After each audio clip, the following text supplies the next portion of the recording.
Blue Cross and Blue Shield of Texas is proud to partner with the Texas Tribune to provide free public events like the one you're about to see. These candid conversations are designed to promote public dialogue and civic engagement throughout the state. It's now my pleasure to introduce our guest who, as Dr. Nellis said, will talk with us about the immediate and near future of higher education in the state of Texas. We at the Tribune have been doing these kinds of conversations on college campuses for going on 4 years. But this year we're taking each of the vertical areas of policy that we cover, beginning with higher ed, looking out in the distance and saying, where does the state want to be strategically in 5 years? And then working backwards. What's it going to take for us, a state with enormous aspirations in all things, to get there? And I could not ask for a better panel of distinguished higher ed thinkers and leaders than these four to join us. And let me introduce them left to right. On my immediate left, you know, is Robert Duncan, who became the 4th chancellor of the Texas Tech University system last July after serving more than 2 decades in the Texas legislature, the majority of those representing District 28 in the Senate. From 2004 to 2014, he chaired the all-powerful State Affairs Committee and was a member at various points during his Senate tenure of the Education, Higher Education, and Finance Committees. Over his career, Texas Monthly Magazine, a magazine I know a little bit about, I was the editor for a period of time, named him to its list of the 10 best legislators 6 times, the most of anybody ever. Raised in Vernon, he has an undergraduate degree and a law degree from Texas Tech. On his left is Dr. Juliet García, the executive director of the University of Texas Institute of the Americas, a newly created venue in the Rio Grande Valley for the discussion of ideas and the development of a new generation of leaders. She previously spent 22 years as the president of the University of Texas at Brownsville, earning plaudits as the first Mexican-American woman to lead a college or university in the United States, and cementing a coast-to-coast reputation as one of the most powerful and best-respected voices in higher ed. Born in Brownsville, she has undergraduate and master's degrees from the University of Houston and a PhD from the University of Texas at Austin. Charles Perry, Republican of Lubbock, won a special election last September to replace Chancellor Duncan in representing District 28 in the Senate. He previously served 2 terms in the Texas House, representing District 83. In the 84th session, we learned on Friday, he'll chair the Agriculture, Water, and Rural Affairs Committee of the Senate, the first freshman senator to chair a committee since 1993. Congratulations, Mr. Chairman. He will also serve on the Criminal Justice, Health and Human Services, and, relevant for today, Higher Education committees. Born in Sweetwater, Chairman Perry has an undergraduate degree from Texas Tech. Finally, Wynn, president and CEO of the Greater Texas Foundation, and one of my favorite higher ed policy wonks, said with affection, of course. The foundation, based in Bryan, works to increase post-secondary enrollment and completion for all Texas students, with a special focus on those who encounter barriers to success. Previously, Dr. Rosser spent 15 years in a variety of senior administrative positions, most recently Assistant Vice President for Student Affairs at Texas A&M University, where he earned undergraduate, master's, and doctoral degrees. He is a native of Kilgore. Please join me in welcoming our distinguished panelists.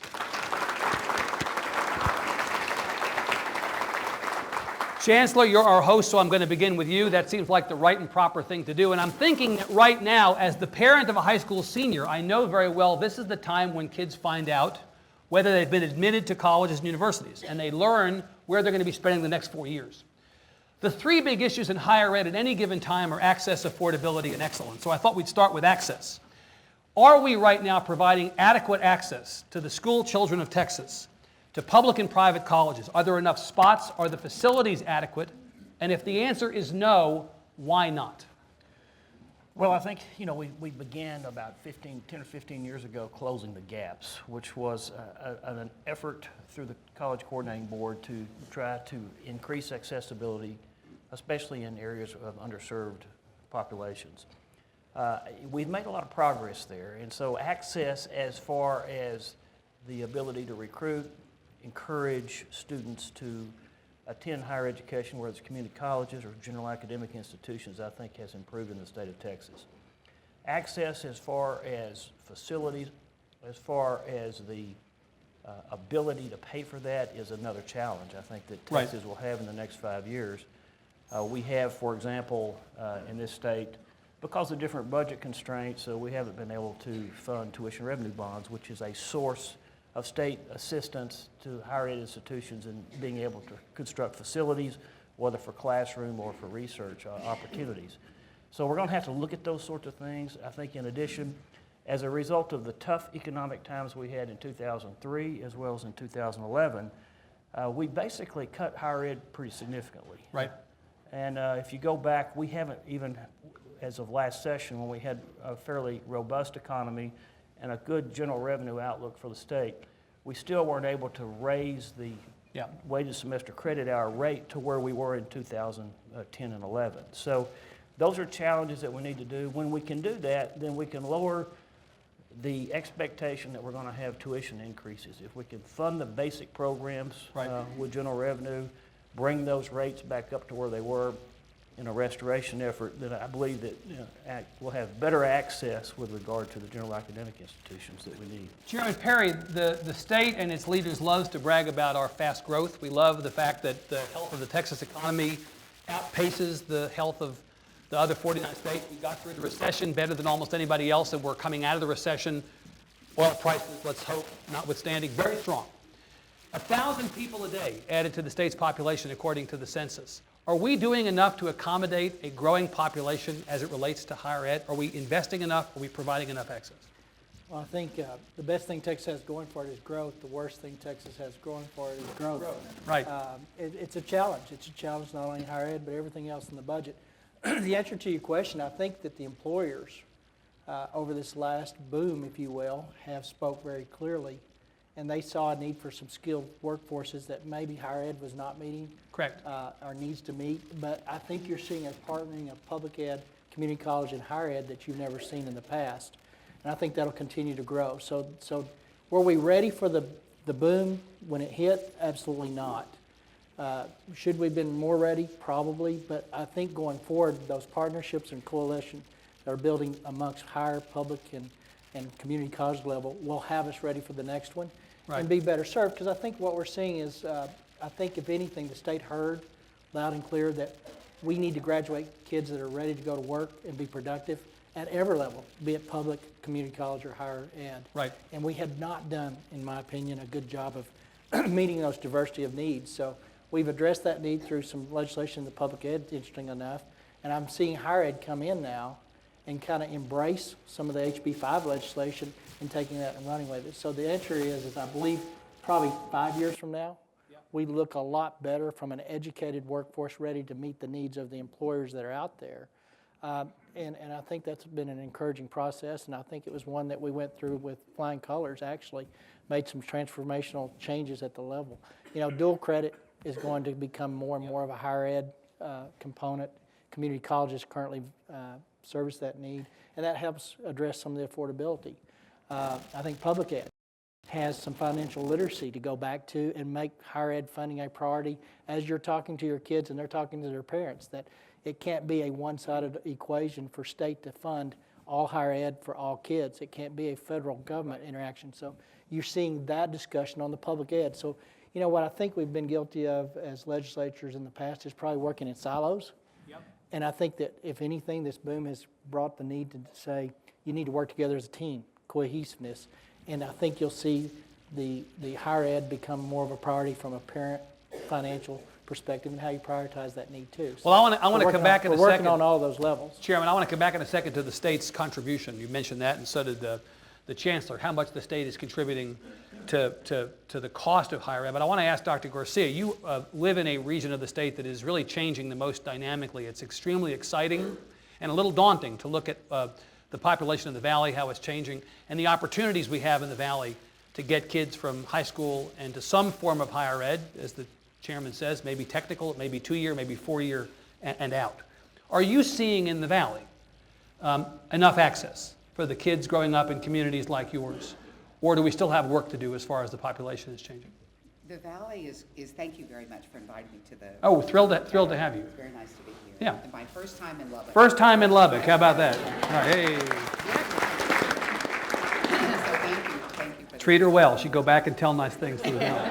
Yeah. And nice to be with our senator, now chancellor, because you have the advantage of someone who's been working on this from that vantage point, that now understands it, as you heard, with great with great intentionality has been working.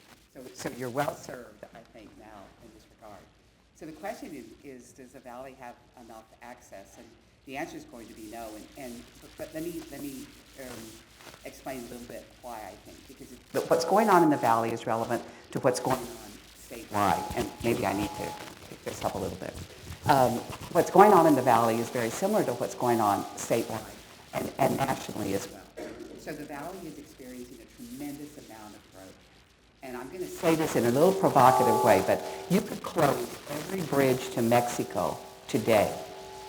I'm not suggesting for the media that we do this, but you could stop all in-migration from the south into the Rio Grande Valley.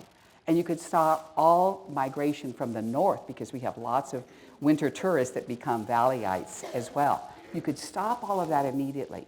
And the nature of the population in the Rio Grande Valley is already such that it will continue to grow exponentially over the next 10, 20, 30 years. So it's not a matter of stopping that growth. It's there. And we're young, we have babies, and we're very hungry to go to school. So here's some good news. There's an infection in our community. Not Ebola, not any of those terrible things, but it's infection of chest, and we have thousands, not a few. Like at Texas Tech, you have very strong chess teams. We also have thousands of kids starting out at 5 years old learning how to play chess and winning international, national, state, national, and international chess tournaments. We have SpaceX coming to the Rio Grande Valley now because of the astrophysics graduates that we have coming out of the universities there. I mention that because you have people prepped, ready to take advantage of now higher education in a way that we did not years ago. We listened. We did all the math and science academies. We did all the dual enrollment, all the early college high schools, thanks to lots of support from everywhere else. So now do they have access? The Texas Grant was an initiative many years ago started to incentivize kids to go to college. And it said if you're a child in middle school takes the tougher courses, takes the recommended curriculum, and does well in those courses, and if they have financial need, we're going to grant you some money, not to go do remedial education, but to be successful in higher education. It's a good idea. Unfortunately, we failed to fully fund Texas Grant. So imagine your kid promised this by the state of Texas, does everything you told him to, took the tough courses, made A's and B's in those courses, now shows up at the door to higher ed, and the money that was promised them, not by any of us, by the state of Texas, is no longer available in sufficient amount to fund everybody who met that criteria. But access is not only about spots in the student body, access is also about resources that allow you to attend. That's right. Yeah, in this case. Many years you were the president of UT Brownsville. UT Brownsville and UT Pan American have become, I guess say have become, not are becoming, right, have become UT RGV. So you really have one institution with remote locations serving this region. Do you have enough venues for higher ed? Access is in part about, are there enough universities, colleges, venues? Do you have enough venues available to you in the Valley? The Pan Am campus, for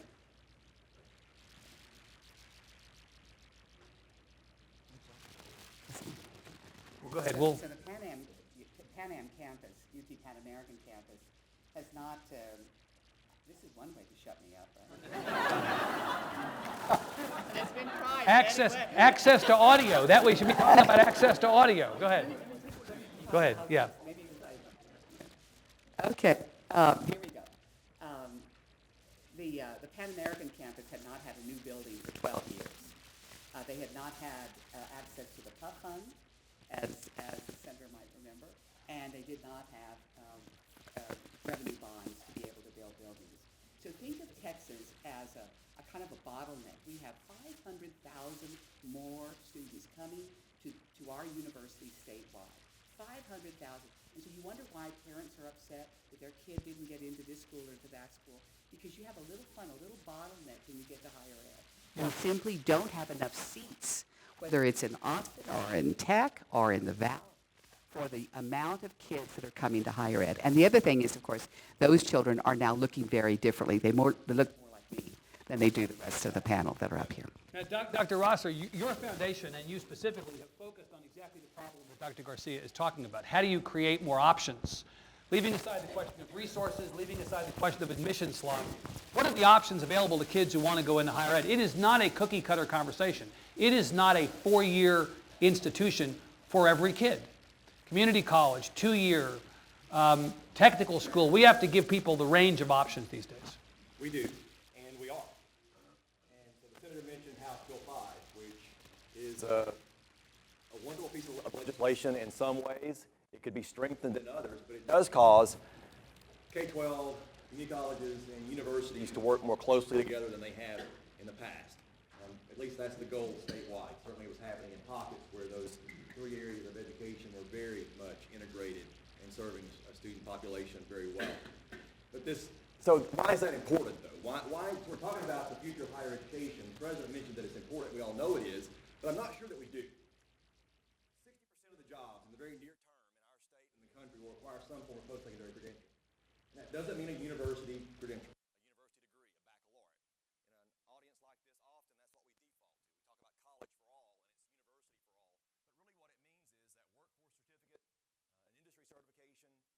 Associate's degree or a baccalaureate degree with which you can find meaningful employment. We import people every year. Texas is a net importer of college-educated talent. We bring people into the state to take jobs for which Texans are not prepared to fill. So the skills issue is real. Employers are really saying it, and that's the benefit of the Texas economy is we've had that kind of capacity created. But Texans aren't the ones benefiting from that, at least solely. So why is access important? Well, right now, Texas lags the national average by about 12% of high school students who enroll immediately into higher education. We're second in the country for having the highest high school graduation rates. We lag the national average by 12%, 65 versus 53% of those high school students that enroll immediately into higher education. If you don't enroll immediately into higher education, the chances that you finish a credential are somewhere in the 3 to 5% range. Certainly it happens. There are examples. We all know people who have come back to higher education after having children and family, but statistically it's not going to happen in the numbers that we need it to. So from an access standpoint, we absolutely have to get more students into higher education, again, higher education broadly defined. From an affordability standpoint, so access is about that as well. 60% of Texas K-12 students are on free or reduced price lunch. That's a proxy for income. So at the same time we're talking about reducing state budgets for higher education, less and less financial aid available, we have a population of students who are more and more living in poverty. The national average for students on free or reduced price for lunch is 51%. Evan said excellence, certainly important. We left off a word, Evan, and that's completion. Texas, we have more college dropouts, higher education dropouts than we have high school dropouts.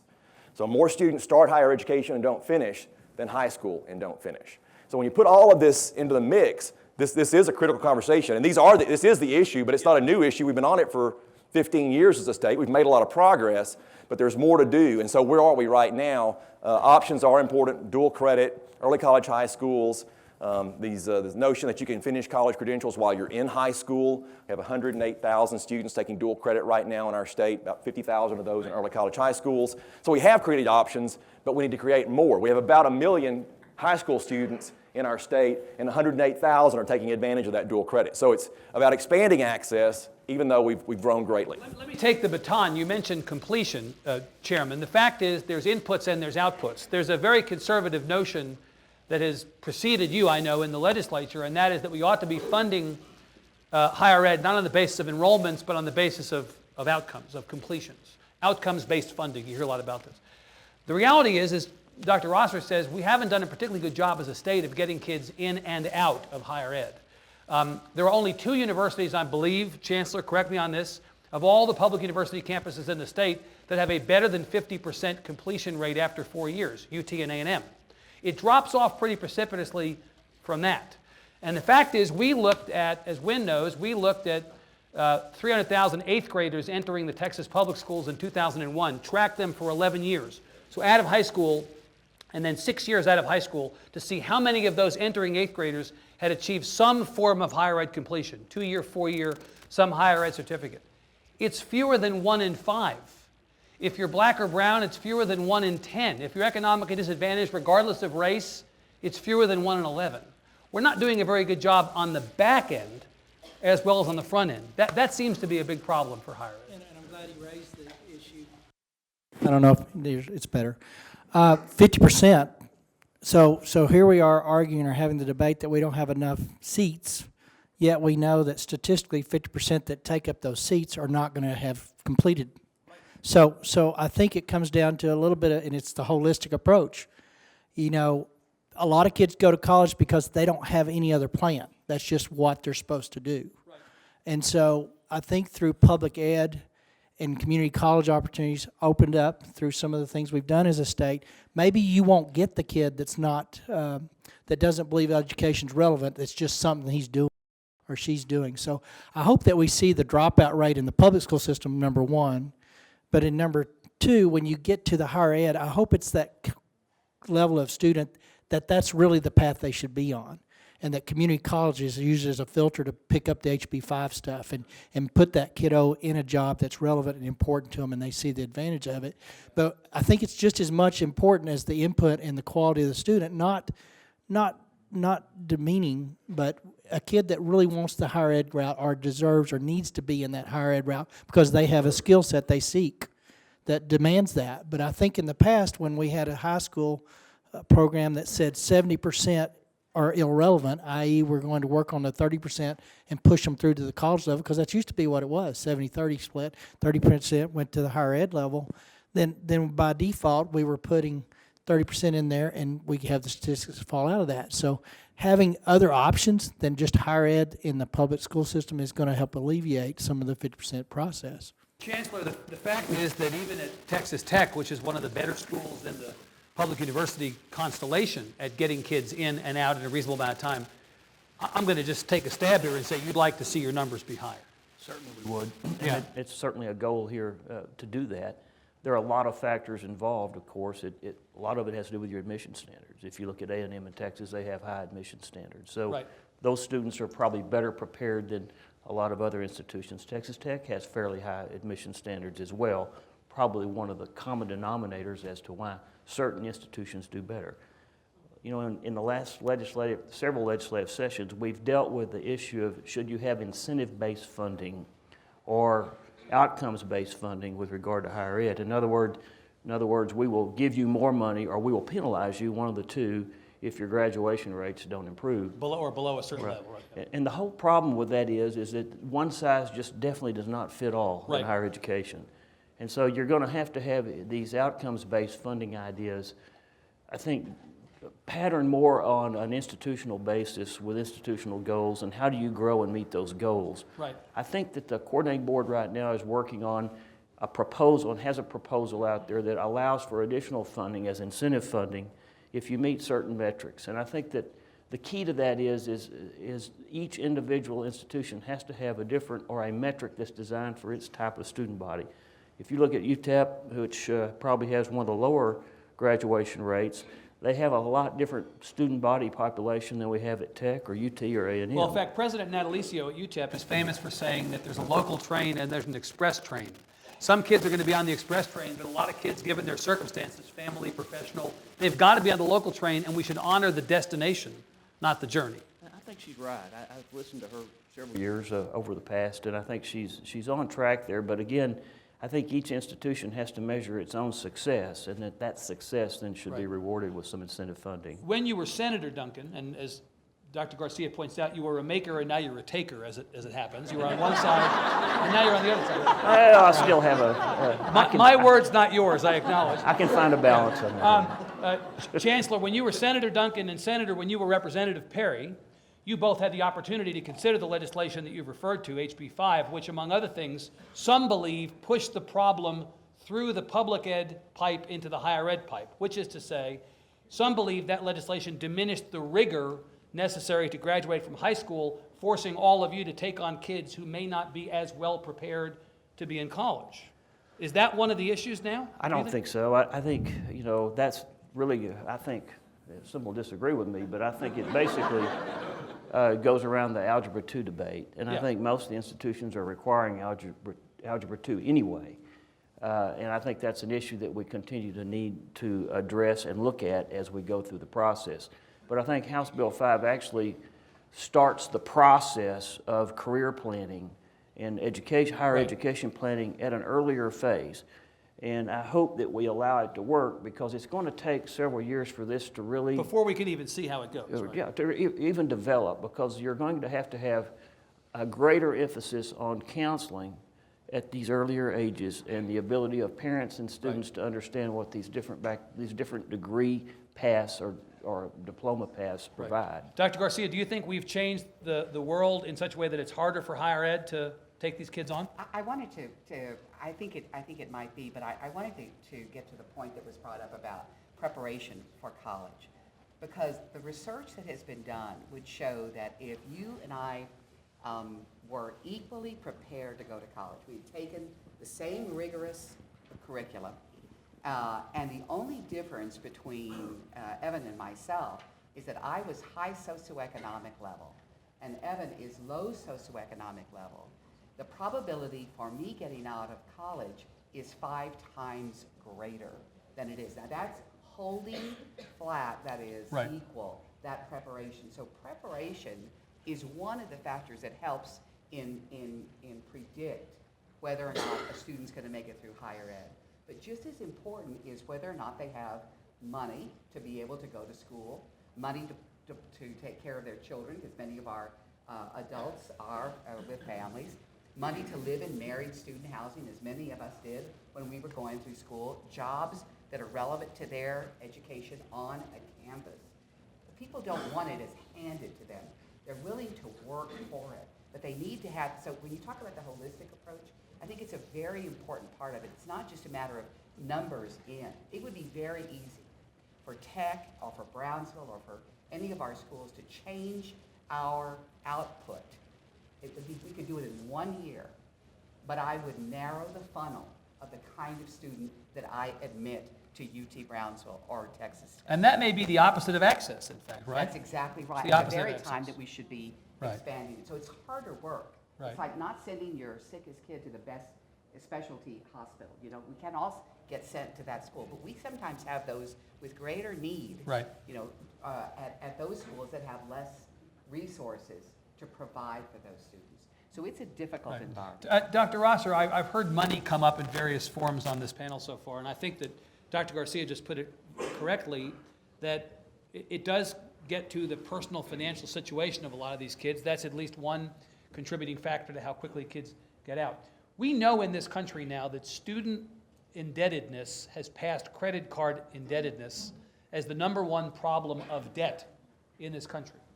And we're sitting on a campus that from 2003, when tuition was deregulated, to now has seen the basic cost, just tuition and fees, about double in that period of time. But for a lot of people, that amount of money is still a bargain, given the quality of the education that you get here. So how do you regard the question of what is affordability? Is it one size fits all? What obligations do we have to these families and these kids? Help me understand this, because I'm always puzzling over exactly what the word affordability means. Well, and the parallel point there is, I think, overall state support for Texas Tech is about 18% of total budget now, less than 20%. Used to be higher. Used to be higher. Used to be higher for all For state every place, institutions. right, yeah. I looked just before coming in there at just a set of about 5 institutions, and they're all below 25% now. Yeah. So at the same time, again, that we're talking about more and more students coming, state support has decreased. When you look at institutional budgets, they are more or less flat, inflation adjusted. And so declining state support, the only other opportunities there are local funding, which means tuition fees. And so there's a pretty much direct line straight down for state support and a matching line for tuition and fees. Objective research on that. And inevitable economics, right? And so this comes back to the point of excellence. Excellence costs something. So does access. Right. So does completion. So what does affordability mean? Well, it probably depends on where you are and what you want to achieve. If you think about affordability, the most affordable higher education in our public system is at community colleges. Right. Community colleges enroll about 700,000 of our 1.3 or 4 million public higher education students. They're also the least well-resourced from a state appropriations perspective. And on affordability, community colleges have less financial aid available. The net cost, although the tuition and fees at community colleges are lower than what they would be at universities, the net cost to students at community colleges is higher because community colleges have less financial aid available than the institutional aid that's available from the universities. And so on the one hand, yes, it's the sticker price. It's what do I have to pay as a student to access higher education? On the other hand, it's how much debt can my family afford to take on. Is money the only thing, Dr. Usher? You know, in the public ed realm, we have a lot of talk these days about school finance. We have a lawsuit that's working its way through the appellate process. We're still getting back from the cuts that were made in the 2011 session to public ed. There are people who say we're not spending enough money per student, and there are other people who say it's not only about money, that money is not the only solution to the public ed problem. I wonder if you could say the same about higher ed. If we gave higher ed all the money in the world, would higher ed's problems magically go away? Well, I think it depends on what that money was used for. If it was building athletic facilities, certainly not. There's a door over here that you can, if you want to sort of slip out the back. We'll protect you as best we can. We make no guarantees. I can look out my front door and see another one of those. Right. I think, so it's not just about money. But again, it depends on what that money is used for and what resources we bring to students. So Dr. Garcia mentioned the role of family income and rigor. The three things that predict college completion broadly, any credential, family income, parental education, and the rigor of the high school experience. We can do something at a policy level on the short term about only one of those things, that's the rigor of the high school experience. But when you have, again, 60% of our K-12 population now on free and reduced price lunch, sticker price is an issue for families. Hard to say money doesn't matter, at least some in that At case. least some. But then so you have universities that have sizable budgets.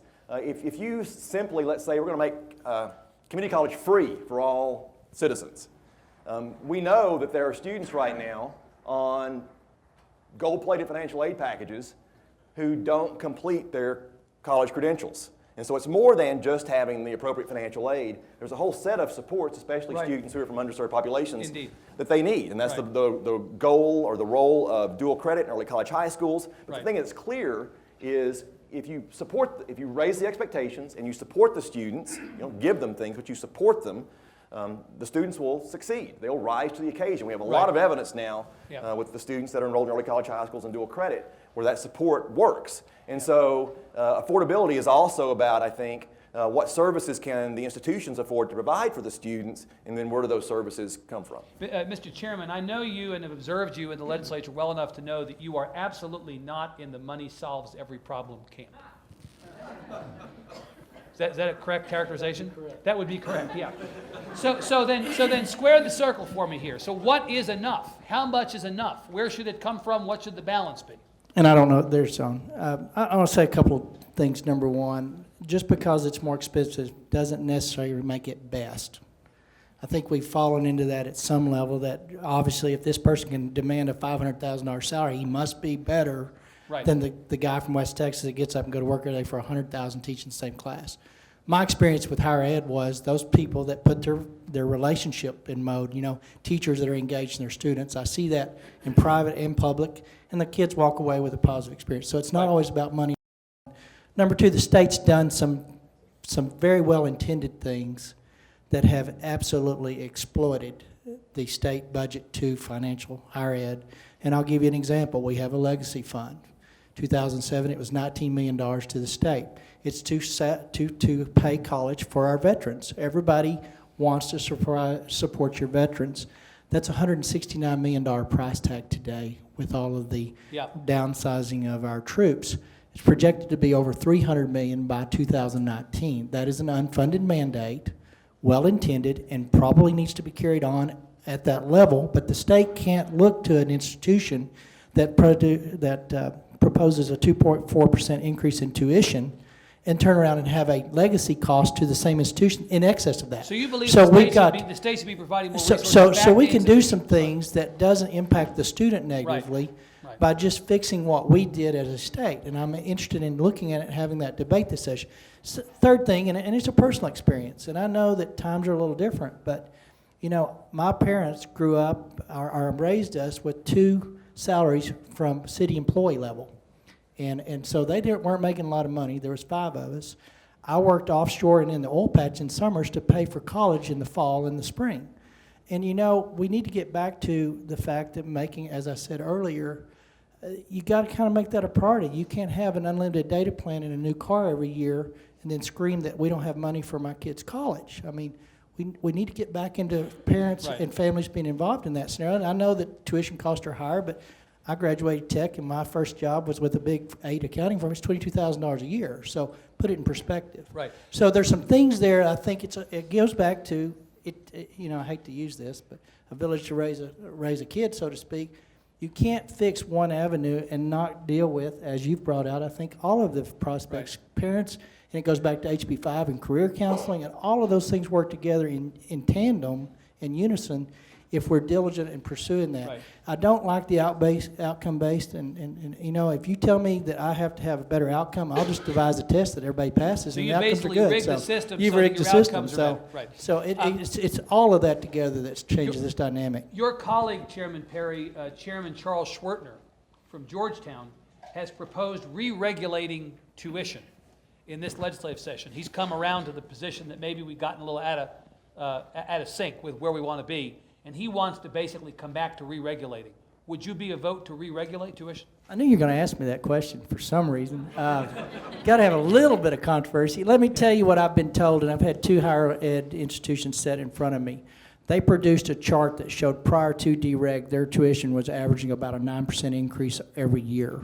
Subsequent to dereg, their actual tuition increase has been averaging around 3%. So if you say that, and I don't know that that's universal, but on those 2 institutions that actually came in and sat with me, the tuition dereg had that intended effect, at least on those cases. So I think on a case-by-case, I'd like to know what a statewide average looks like. So Yep. have we brought that tuition cost in line with something that mirrors population and inflation? And that's kind of where he's proposing that bill. I think it's responsible government to have some objective standard to be measured by, with the opportunity to go outside the bounds Yep. or inside the bounds if you choose to. But to say we have no limit, I think is irresponsible too. So all that to say is, I'm willing to consider it, but so far the 2 examples that have walked in my office in the They state don't tell Senate, you it's a problem. they don't tell me it's a problem, that actually it's been less than what they were doing prior to dereg, so it may have had the intended effect. Answer as a chancellor and not as an appropriator. What would you do on the regulation of tuition? Well, we looked at that every year, and I recall in 2003 when we actually deregulated tuition, I was opposed to it until we started looking at the overall budget. Yep. And all states are facing this. This isn't just Texas. But your health and human service budget, in our case Medicaid, is the part of the budget that is growing the fastest, and Right. it is eating into the rest of the budget. In most states, like Texas, we have a spending limit. So no matter how much revenue we have, we can't go across that spending limit without supermajorities, Right. which are hard to do. So what happens is, as Medicaid grows and those costs increase for the state of Texas, everything else shrinks. And so in 2003, especially in a budget shortfall year, we started seeing that at the end of the session.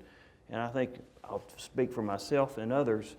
I can't speak for others, but I can speak for myself, is that the momentum changed to allow universities more flexibility with designated tuition. Since that time, we've seen growth. Actually, Texas, though, has grown its tuition and fees lower than the national average Right. over the years, which I think shows some discipline. Also, I saw, as somebody who represented a university that's trying to get to the next level, is that in order to do that, you can no longer depend solely on state funding. You've got to be able to do philanthropy, but you've also got to be able to tailor your tuition to your needs. Yep. And for excellence, for recruiting and retraining faculty, lines that you need to be able to get to excellence. So as we've gone through and we've looked at that, that's one issue. The other issue is this, I said this a while ago, in 2011 we had to cut the budget. We cut the rate for a weighted semester credit hour from about $62.14 down to, today we were able to restore it to about 54. It was about 52 earlier. So we still haven't caught up Yep. from those budget cuts and the volatility that we have in a state budget from 2011. It'll probably take us 1 or 2 more sessions to get up to that same level. It's just a lot of expense. At the same time, we have been putting more money into financial aid. We were able to beef up Texas grants last time. We put about $724 million into that last time. We're spending a little over $1 billion a year on student financial aid now, but I do think that's an area where we could improve over the years as a goal that the legislature should have. Dr. Garcia, the comptroller, Glenn Hager, when he announced the revenue estimate, said we have $113 billion available to us in the state budget. It's a ceiling, not obligated to spend that much, but in my experience in the state of Texas, that's the most money we've ever had available, right? If we choose not to fund higher ed appropriately, isn't it the case that it's because we're choosing to, it's not because we don't have money? I think so, and I think it's a wonderful opportunity to take advantage of that fiscal prediction and to say, so what is most important to us right now? You know, as Wynn said, there's a direct correlation, opposite, right? When you decrease funding to state colleges and universities, you increase tuition and fees. So it's a real easy way now to change that and to reverse it. The Texas grant that goes directly to students that are prepared, they took all the courses, they're ready to go to college. While we increased it, as you mentioned, Chancellor, the last session, we still don't have enough money for all those kids who came to our door having met all of the criteria. Yeah. So they're ready for us. The money that went into the research fund, where it challenged chancellors to go out and look for other revenue streams that would be matched by the state at 50, 75, and 100%. We're about $122 million. Well, in fact, there was a story in the American Statesman in Austin yesterday that said, you were quoted in Chancellor, that talked about that very thing, that we're not even meeting the match that we promised to chancellors. And that was a good program. We Right. said, if you raise money, we'll match you, the state said to chancellors. So chancellors, presidents went out and raised money, and then they went to the state and they said, whoops, we ran out of money. So my point in citing those two programs is the state of Texas has made some wise decisions about how to invest its money. Yeah. Not eating the seed corn, but investing in the human capital. And there's nothing wrong with the human capital in Texas, in Lubbock or in the Rio Grande Valley, that a little bit of opportunity can't solve. But you can't have kids running in the same race, and when one has 22 libraries available to them, like in the UT Austin campus, and the other one has one at UT Brownsville. There is a significant difference in resources, and so to compare us based on that. Maybe it's not fair. We're going to go to questions in the audience here in a minute, but I want to ask each of you in the realm of excellence to give me what you think it's going to take for us to meet Governor Abbott's challenge. Governor Abbott said late in his campaign and early in his administration, his aspiration for higher ed is that Texas have 5 of the 10 top slots in the U.S. News rankings, public universities in the U.S. News rankings. Currently, we have 0. I believe UT Austin is 17, A&M is 25, UT Dallas is 76, Texas Tech is 84. Is that right? That's right. None, you like how we did that without notes? That's pretty good. None in the top 10 now. So he's asking us to go from 0 in the top 10 to 5 in the top 10. That would be one measure by some subjective standard of excellence. What's it going to take? The most important thing to take us to a point where we can meet that challenge, Dr. Rosser? I think the most important thing to think about in those rankings is none of those top 10 institutions want to give up their spots. So it's not simply whatever we do, it's how do we knock them off the pedestal, right? Right. Yeah. And so... Pretty good answer. And you know, this is something that a lot of us in the state have been thinking about for a long time. When I was at Texas A&M, we had this thing called Vision 2020, which was by the year 2020, we would be a consensus top 10 institution. And we've made progress. So maybe that's the good thing, is that you have a goal like that and you make progress and you stretch yourself, but we're not there. And in some ways, you know, there's so much disagreement about those rankings and what goes into them, what's measured, and so, but I think just notionally, It's symbolic. They are symbolic. And they're subjective because you're asking peers Right. to rank the institution. So within all that, with all those disclaimers, I think that it comes down to you know, not always the things that matter to the student who is enrolled in higher education. It's research funding. It's the prestige of the institution. It's not employability of graduates and what percentage of graduates have jobs within 6 months of graduation. So I would like us to think about, well, what makes sense for Texas to have excellence, and think about that as a ranking and raise all institutions up to that level, as opposed to something that is pretty widely agreed to be subjective in the field, but we all chase them anyway. Ignore and it's everybody else. national. Good. No, I'm not saying ignore everybody else. I mean, we're internationally competitive. Closing the gaps in 2000 was about being nationally average. So we still need to enroll about 100,000 more students to be nationally average. Again, we lag enrollment rates by about 12% for students that just graduated from high school. But we're competing internationally now, and so we all understand that. I think it's a very different world than it was in 2000. So I'm not saying ignore everybody else. What does it take for Texas to have a truly excellent system of higher education, technical college, community colleges, and universities that serve the state and serve Texans, regardless of what's good for Massachusetts or California or others that we might want to compare ourselves to? Chairman, what would you say it's going to take? Well, I think you hit it. You know, a lot of those are research driven. At the end of the day, I have a pretty simple objective. Graduate someone that's going to be a productive tax-paying citizen with an economically viable degree. Hopefully 5 times poverty level, whatever it is, $50,000 a year, set a limit, be very clear on your objectives. I don't subscribe to the theory that those are sound metrics if you're just looking at the national. The thing that I will tell you, what made me proud probably as much as the last couple of years, Tech was ranked 18th, I believe, in the country of the best students. Was it 18th? You can correct me in a minute. Of the students ready to go to work. That you can get a Texas Tech grad, you know, one, they're going to come ready to work because they have the work ethic from a West Texas area, typically, and 2, they're ready to go to work. I mean, they've got the skill set. That's the objective here, is giving people the tools to be successful in life, not where I rank on some arbitrary, sometimes advertised, paid for ranking. Not a lot of love, Dr. Garcia, for Governor Abbott's goal, I'm afraid, in this room so far. Well, you know ahead. how you can move up on that ranking real easily is by turning down more students that apply to your institution. Not necessarily the best thing for those kids, so, right? So Yeah. the higher turn down rate, the greater ranking you get. So lots of schools are actually trying to increase the number of applications that they receive. Now, think of these poor kids that are filling out these hundreds and hundreds of applications just so that can Right. be increased in the So ranking. then Prestige. right. So- Disengage excellence from rankings then. What's it going to take to get us to be excellent in your mind? I think it's going to take, the word paradigm shift was used a decade or 2 ago, and then we stopped using it because we got tired of everybody being in the paradigm shift moment. But I think Texas really is at a moment of some sort of transformation.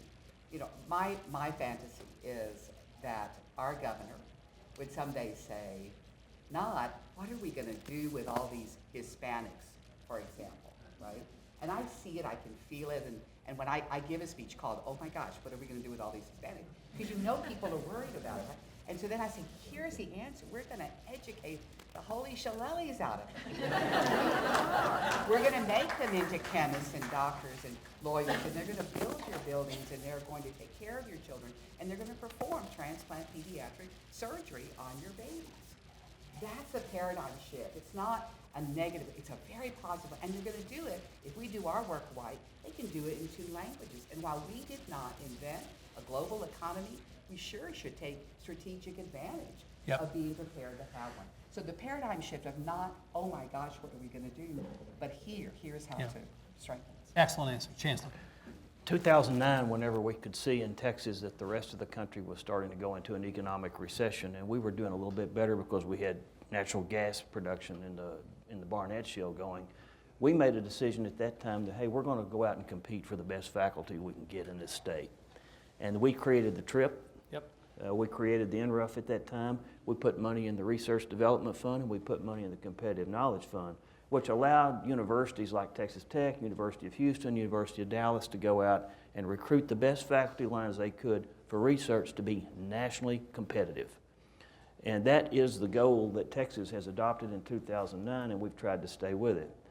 I believe that in order for Texas, from an economic standpoint, to be competitive in the world, we have to have the highest quality higher education institutions that we can, especially in our national research areas.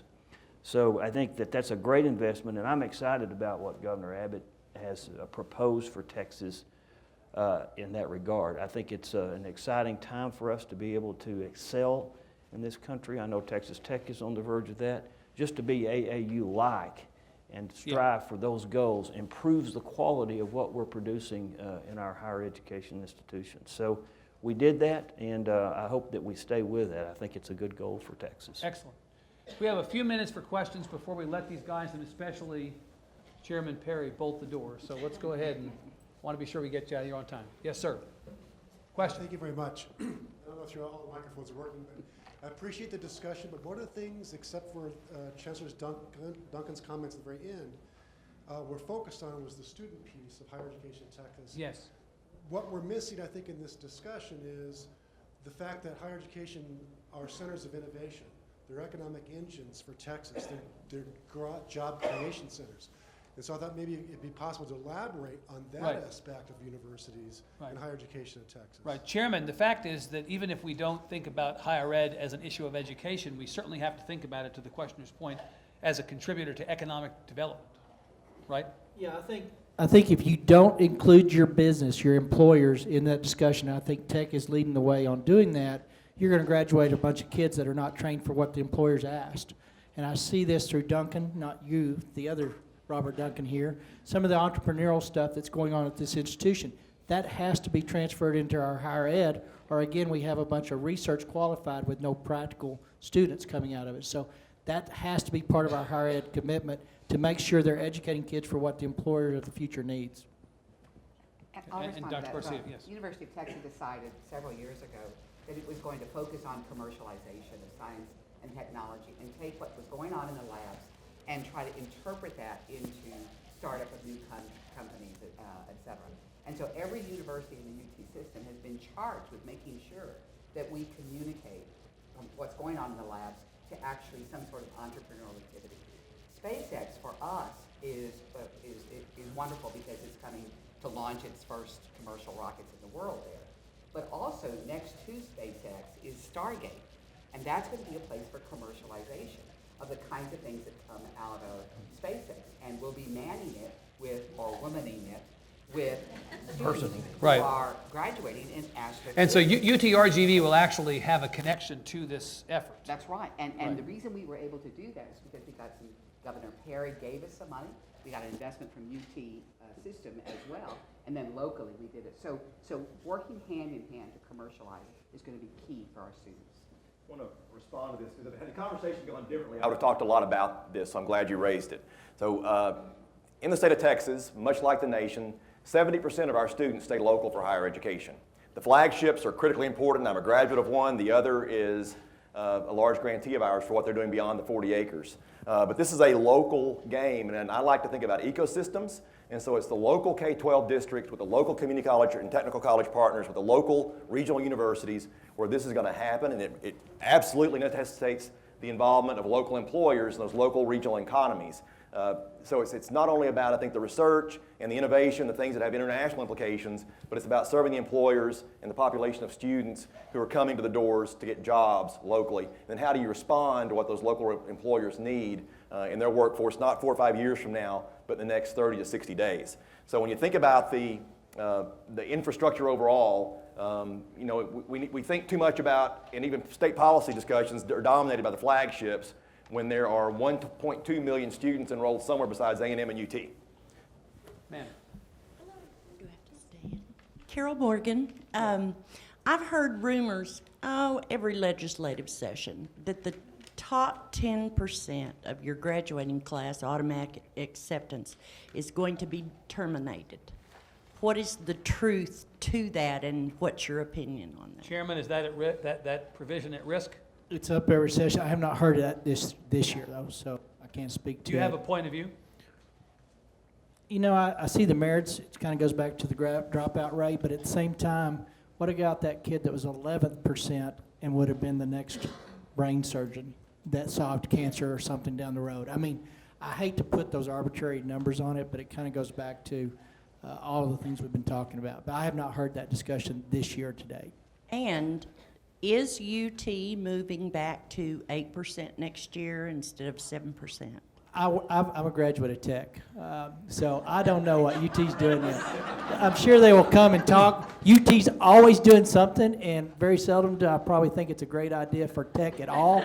So I'm focused on making sure I keep that boat in the oar. Boy, as the Lieutenant Governor said, it is a new day. I do think, if I could respond to that too, is we've had that debate every session since we implemented the 10% rule, which is an arbitrary number. It's an arbitrary concept, and I think we need to continue to have the dialogue about it. I know that a lot of institutions, I think Tech benefits from that, quite frankly. I think we get good students as a result of the top 10% rule, but I think it's an arbitrary number, and I think it's a debate that we should continue to have each session as we go through the future here. Julie, do we have time for one more? One more, okay.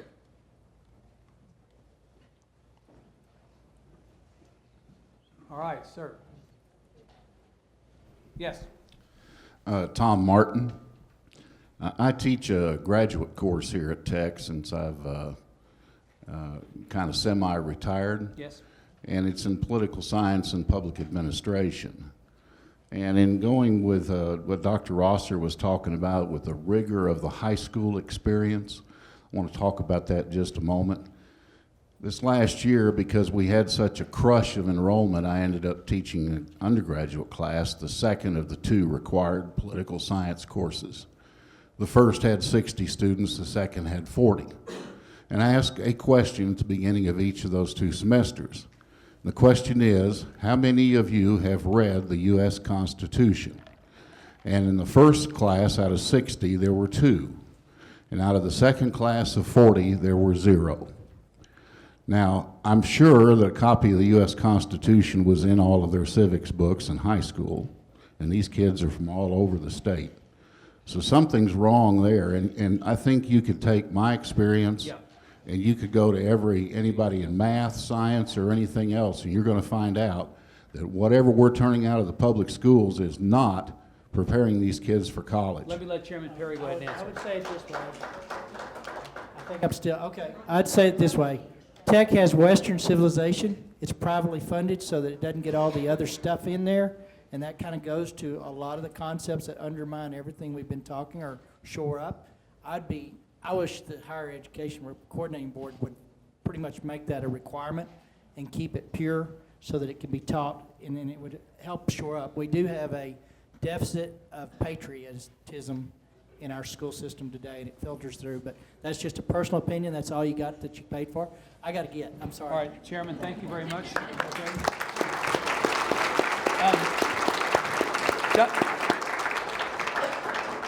Dr. Garcia, I feel like we're putting the chairman at a disadvantage, giving you an opportunity to respond because he's leaving. But if you, would you say that we have an issue in the area that he's describing? I don't know whether kids are reading the whole Constitution. I don't know if you asked that question of people that are in this room, if any of, how many of us would raise our hand. Well, I think that, but the point I think is with regards to a global environment. I think learning the Constitution. I learned the Constitution. I was raised in the United States. I'm third generation in the United States. I think there's much more to our learning than any one rote memory of any one Constitution. I think what I have seen coming, and our professors are telling me, are much better prepared students coming to our schools. Now, we have the largest number of early college high schools in the state of Texas now in the Rio Grande Valley. We have a Math and Science Academy where kids come and start to take college level work as 11th graders and 12th graders.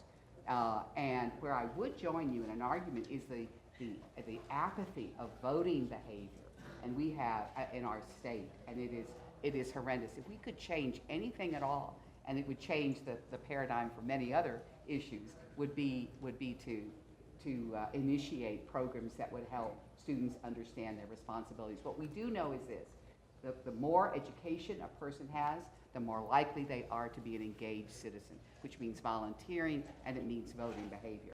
Every time we get another student out that commencement door, we have in fact raised the bar in civic engagement. Good, and I think a very uplifting place to end. It's been a great conversation. In his absence, please thank Chairman Perry, thank Dr. Rosser, Dr. Garcia, and Chancellor Duncan. A good time.